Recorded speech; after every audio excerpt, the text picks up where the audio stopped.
I have a crush on you. Pero wag kang mag-alala. Crush lang naman yun.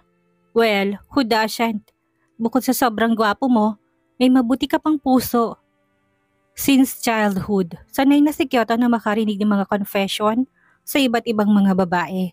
Hanggang sa nag-high school siya at nag-college ay lagi siyang nakakatanggap ng confession mula sa kanyang mga classmates at schoolmate. Pero sa lahat ng yon ay wala siyang nagustuhan maliban kay Sakura. Si Sakura na tinaguri ang campus beauty sa Tohoku University, ang top 1 university sa Japan kung saan siya nag-aral ng law. Schoolmate niya ang babae na nag-aaral naman ng kursong medicine. Nag-confess ito sa kanya at ng araw ding iyon ay naging sila. Dahil ang totoo, matagal na niyang gusto si Sakura pero hindi lang niya maamin sa babae dahil torpe pa siya noong time na yon. Ngayon nakatanggap muli ng confession si Kyoto mula sa isang babae na nibago siya. Hindi niya malaman kung bakit bigla siyang nakaramdam ng kaba habang nakatingin dito. Para siyang bumalik sa pagiging teenager na nakatanggap ng confession mula sa isang babae. But don't worry, crush lang naman yon, Kuya Kyoto. Huwag kang mag-alala, alam kong eventually ay lilipas din to. Gusto ko lang talagang sabihin sa yung feelings ko para gumaan ang dibdib ko. Muling saad ni Ami nang makitang natigilan ang lalaki sa pag-amin niya. Sa palagi pa nga niya, hindi to natuwa sa narinig dahil kitang-kita niyang paglukot ng mukha nito. Lihim tuloy siyang nasaktan dahil ang totoo ay hindi isang simpleng crush lang ang feelings niya para kay Kyoto. The truth is, she's already falling in love with the handsome man. Hindi niya alam kung kailan at paano nag-umpisa, basta isang araw ay nagising lang siyang hindi na si Jake ang nasa isip niya kung hindi si Kyoto. Excited siyang makita ito lagi at gumagana ang kanyang dibdib. Sa tuwing ngumingiti ito sa kanya, hindi naman siya naghahangad na mahalin din siya ng lalaki dahil alam niya mas malabo pang mangyari yon kaysa sa sabaw ng pusit.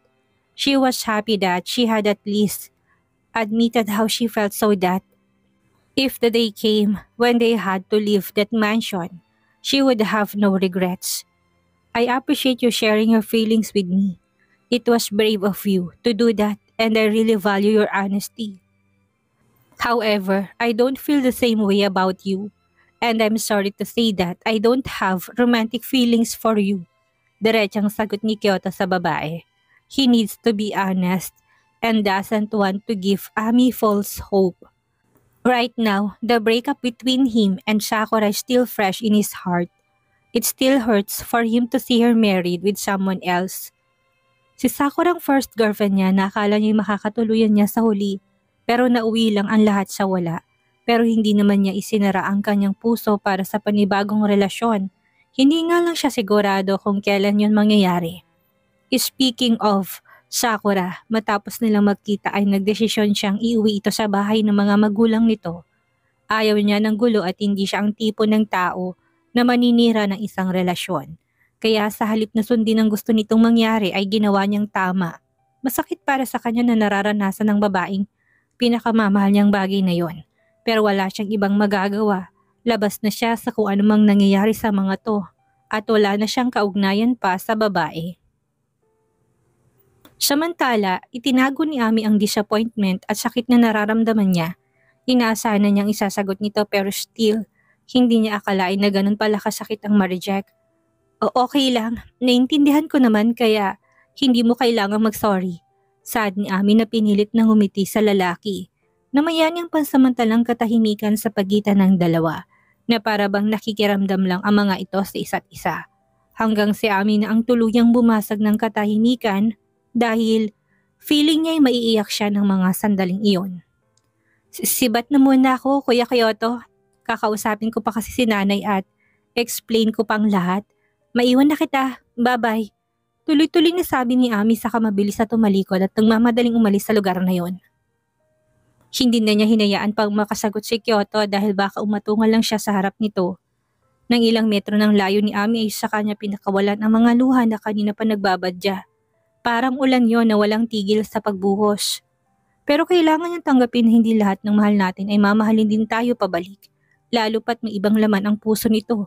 Bago pa may makakita sa kanya sa nakakatawang itsura niya, Ng mga sandaling iyon ay dali-daling pinunasan ni Ami ang kanyang mga luha, saka mabilis ang hakbang na tinungo ang kanilang kwarto.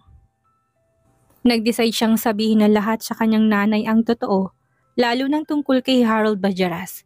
She has the right to know everything so that she can understand their situation.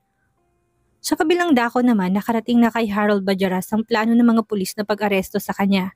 Meron siyang hepe ng pulisya na binabayaran upang makalusot sa lahat ng kasong kinakaharap niya. Ito ang nagsabi sa kanya na isang baguhang abogado na nagngangalang Kyoto Inoue ang nag-utos na hulihin siya dahil si isang complainant. Nanginginig ang laman ni Harold sa galit ng mga sandaling yun dahil alam niyang si Amelinda ang complainant na yon. Ang lakas ng loob nitong sampahan siya ng kaso, gayong lahat ng perang ibinigay niya kapalit ng katawan nito ay tinatanggap ng babae. Pero ganun pa man, nagdesisyon si Harold Bajaras na tumakas ng Pilipinas at mangibang bansa, hindi dahil sa kasong sinampa sa kanya ng pipitsuging abogadong iyon, kundi dahil alam niyang maaring maging ang drug cartel na pinapatakbo niya sa Pilipinas ay matuklasan mga NBI sa oras na mag-imbestiga ang mga to. Hindi siya maaring makulong, lalong-lalong hindi maaring malaman ng pulisya ang tungkol sa kanyang drug cartel dahil bilyon-bilyon ang mawawala sa kanya sa oras na mangyari yon. Get my papers and passport ready, Mr. Chua. Tonight I'm leaving the country and going to Russia. Utos ni Harold Bajaras sa kanyang abogado. Okay sir, I understand. Mabilis namang sagot ng abogado. Kinagabihan, habang mahimbing na natutulog sa master's bedroom, isang lalaki nakaitim at nakamask ang palihim na pumasok sa kwarto ni Harold Bajaras. Maliksi ang kilos nito ng mga sandaling iyon at nag-iingat na huwag maramdaman na natutulog na lalaki. Maya-maya pa isang panyo at maliit na bote ang nilabas nito ng mga oras na iyon. At naglagay ng ilang patak sa tela. Matapos nun ay tinakip nito ang panyong iyon sa ilong ni Harold na walang kamalay-malay ng mga sandaling iyon. Hindi na nakapalagpang lalaki at tuluyan na nga itong nawala ng malay. Hindi na nagsayang pa ng oras ang nakaitim na lalaki. Matapos mawala ng ulirat si Harold, ay naglabas to ng posas at sinuot sa dalawang kamay nito sa kawalang kahirap-hirap nitong binuhat si Harold palabas ng kwarto. Nang mga sandaling yun, wala na ring ulirat ang mga tauhan ng negosyante dahil lahat ng iyon ay tinatumba na nito. Mabilis na isinakay na nakaitim na lalaki si Harold Bajaras sa isang puting SUV na walang plaka saka mabilis na pinaharurot palayo sa mansyon nito. Lahat ng kapulisan sa Metro Manila Police District ay nagulat ng isang puting SUV na walang plaka huminto sa harapan ng kanilang presinto at ilaglag sa kalsadang isang lalaking nakaposas at para bang wala ng buhay. Dahil hindi inaasahan ng mga kapulisan ng eksenang yon ay hindi kaagad nila nasundan ang puting SUV nang pinaharurot ng mga to ang sasakyan. Paalis sa lugar, sundan yung puting SUV na yon at huwag hayaang makatakas.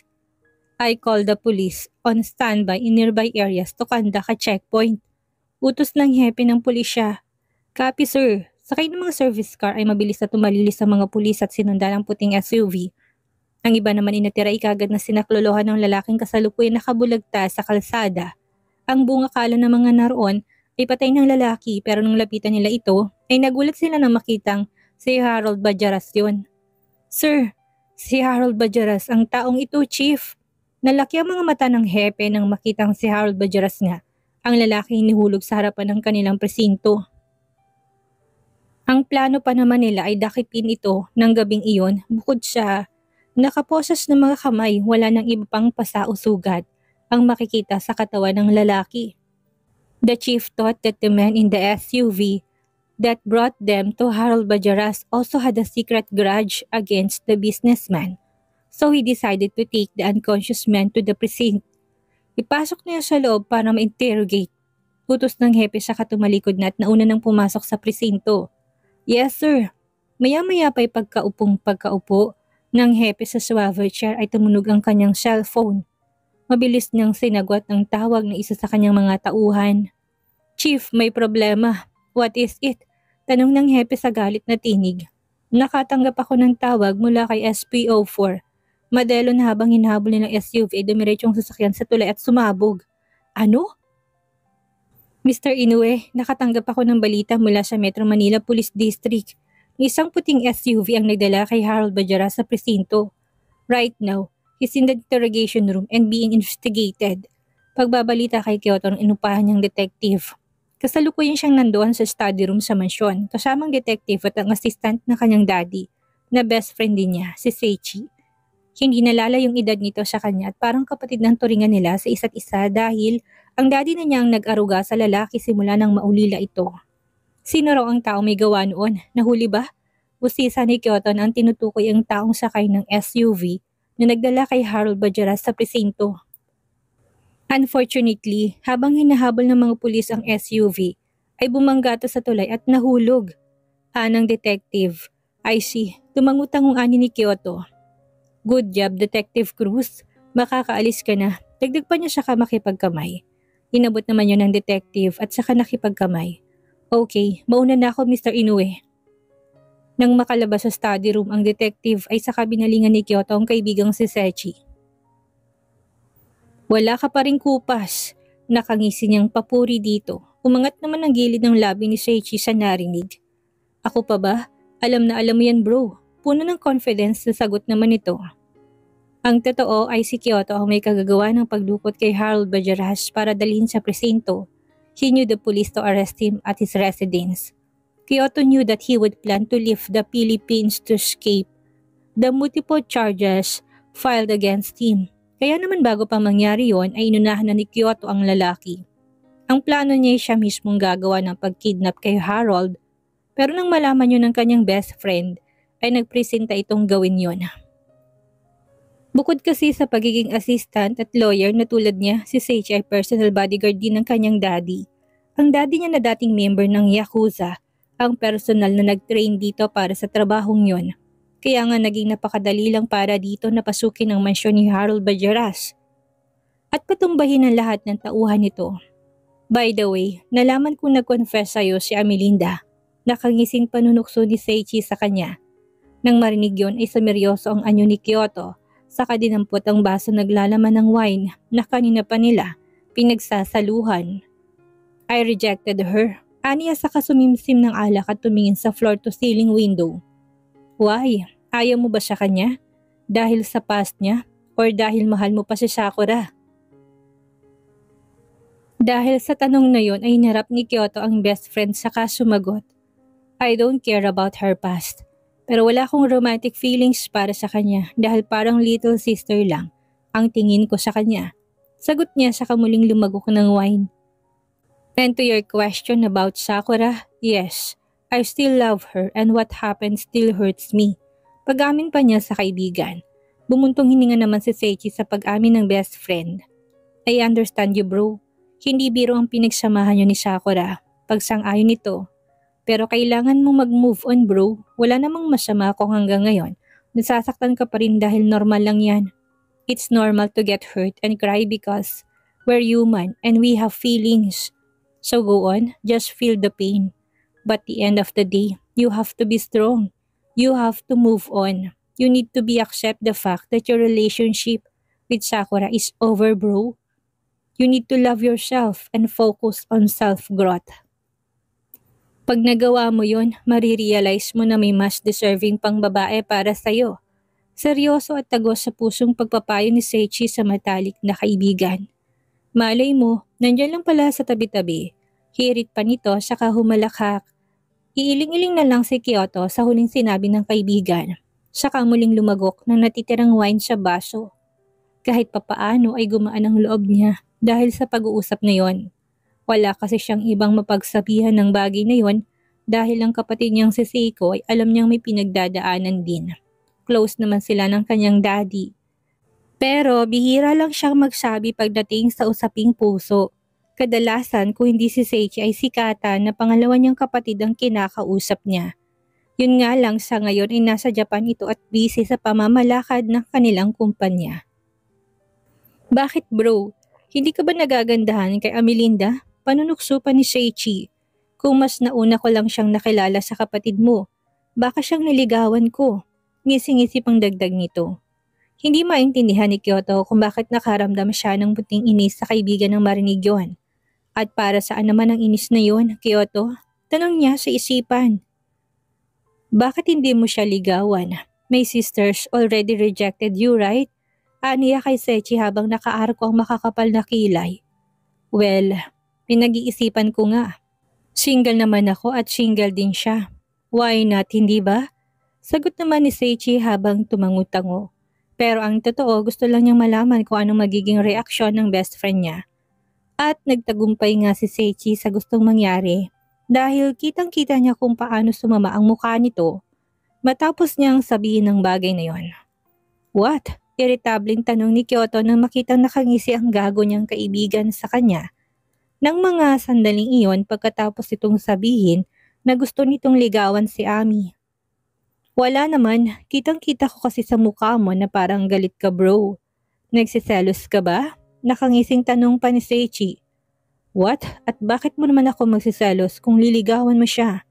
Go on, I have nothing to do with her. Really? Sigurado ka ba dyan? Fuck off! Kung wala ka nang gagawin, lumayas ka na. Marami pa akong gagawin. Pagtataboy ni Kyoto sa kaibigan saka kumuha ng magazine at binato dito. Mabilis naman ang naging reflexes ni Sechi at nasalo niya ang binato nito sa kanya. Okay, sabi mo eh. Tatawa-tawang sagot niya saka tumayo na at lumabas ng study room. Naiwan naman si Kyoto na iiling-iling habang nakatingin sa mga files tungkol sa patong-patong na kasong sinampa niya kay Harold Bajaras.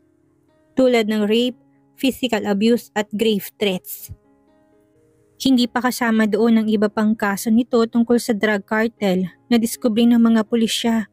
Sa ngayon kailangan na lang niyang puntahan si Ami para kausapin. Gusto niyang malaman kung handa na ba itong harapin si Harold Bajaras. Maging ang mga tanong ng mga investigator sa kanya. Inayos ni Kyoto ang mga papeles at nilagay sa isang maliit na iyon ng attache case.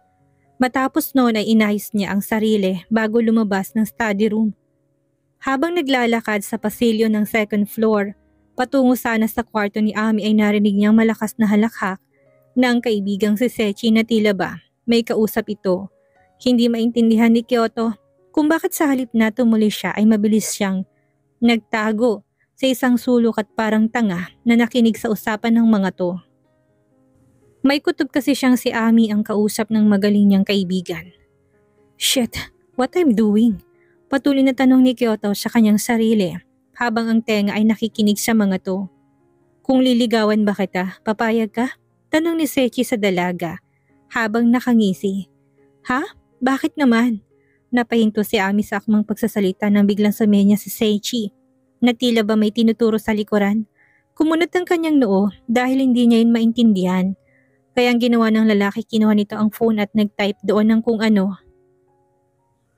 Nasa likod si Kyoto at nakikinig sa usapan natin. Sabayan mo lang ako at pagselosin natin siya. Don't worry, alam kong si Kyoto ang crush mo kaya pagselosin natin ang manhid na yan. Para bumigay.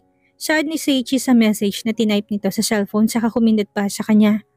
Nalaki ang mga mata ni Ami sa nabasa sa kakagat-labing napatingin sa likuran ni Seichi. Pero wala siyang maaninag doon na kahit na ano. Ganun pa man. Ewan niya pero naniwala siya sa lalaki kaya naman sinunod niya ang tanong nito. Ano nga ulit yung tanong mo, Seichi? Kinakabahan na kunwaring tanong niya sa lalaki. Sinikap niyang maging casual lang ang tono ng pakikipag-usap pero ang lintik niyang puso ay biglang nagwala ng malamang pinakikinggan sila ni Kyoto. Saka bakit naman nagtatago pang lalaki kung yun para makinig sa kanila? Like why? Interested kaya itong malaman ang isasagot niya kay Seichi? Pero bakit naman matapos siya nitong i-reject ay biglang magiging interesado to sa buhay niya? Ang sabi ko, papayag ka ba kung liligawan kita? Pag-uulit naman ni Seichi sa tanong niya. Sinadya pang lakasan ang boses para marinig ng ungas niyang kaibigan na nagtatago sa sulok. Muling kumindat si Seichi sa kaharap ng dalaga bilang senyales na kailangan itong sumagot. Tahimik namang tumango si Ami sa kasinikap na wag mautal sa pangalawang pagkakataon kung hindi baka makatunog si Kyoto na scripted ang usapang yun. Pwede naman since single ako. Sagot naman ni Ami na sinadya ring lakasan ang boses. Sinigurado talaga niyang makakarinig yun ng pusong bato ni Kyoto. Nag-thumbs up naman si Seichi biglang shy na nagustuhan niyang pag-acting nito. Really? Akala ko si Kyoto ang crush mo. Pero payag kang ligawan kita? Muling tanong ni Seichi na nakangisi pa rin. Sigurado siyang pulang-pula ng mukha ng kaibigan niya sa galit habang nakikinig sa kanila ng mga oras na yon. Nireject niya na ako dahil wala siyang romantic feelings na nararamdaman sa akin. Kaya bakit ko namang hayaan ang sarili ko na malungkot? Sa ganda kong to, pati mga aso sa amin hinahabol ako. Sagot naman ni Ami sabay sulyap sa likuran, subalit wala pa rin siyang makita na kahit sino. Sa narinig ay malakas na napahalakak si Seichi dahil sa sinabi ng dalaga. Pero maya-maya'y sumeryoso rin siya saka nagsalita. Right, you're beautiful. So in my best friend's case, he was a fool because he didn't realize that. Well, we'll see. That idiot will regret it the moment he finds out you like someone else. Makahulugang saad pa ni Seichi sa dalaga. Samantala, mahigpit na nakakuyom ang mga kamao ni Kyoto habang nakikinig sa usapan ng dalawa. He couldn't understand why he was so angry with them when they didn't done anything wrong. That moron. Buong gigil na bulong ni Kyoto sa sarili. Kung makapagsalita naman si Seichi ay parang love expert. Samantala ang tagal nitong nabaliw sa kanyang kapatid na si Seiko. Nasa huli ay muling nakipagmabutihan sa ex-husband nito. Well, wala naman talaga siyang pakialam kung magkagustuhan si Ami at Seichi. Kung gusto nilang magligawan, then fine. Gawin nilang gusto nila at gagawin naman niya ang trabaho niya. Saka ano raw, magsisisi siya? Bakit naman siya magsisisi? Ano naman kung may ibang magustuhan si Ami? Hindi niya hawak ang buhay ng babae, kaya may karapatan itong gawin kung anong gusto niya. If that's what makes her happy, then go. He has nothing to do with it. Ipinasya na lang ni Kyoto na muling bumalik sa study room. Mamaya na lang niya kakausapin ng babae dahil ayaw niya makaabala sa mga to. Tahimik at maingat na naglakad si Kyoto pabalik sa kwarto at sinikap na wag maramdaman ng dalawa ang presensya niya. Pero naantala siya sa akmang pag-alis ng malakas siyang tinawag ni Ami mula sa kanyang likuran. Kuya Kyoto, nandyan ka pala. Kanina ka pa dyan? May tatanong sana ako. Wika ni Ami na sinadya talagang tawagin ng lalaki nang sa gayon ay makita niyang reaksyon nito matapos marinig ang usapan nila ni Seichi.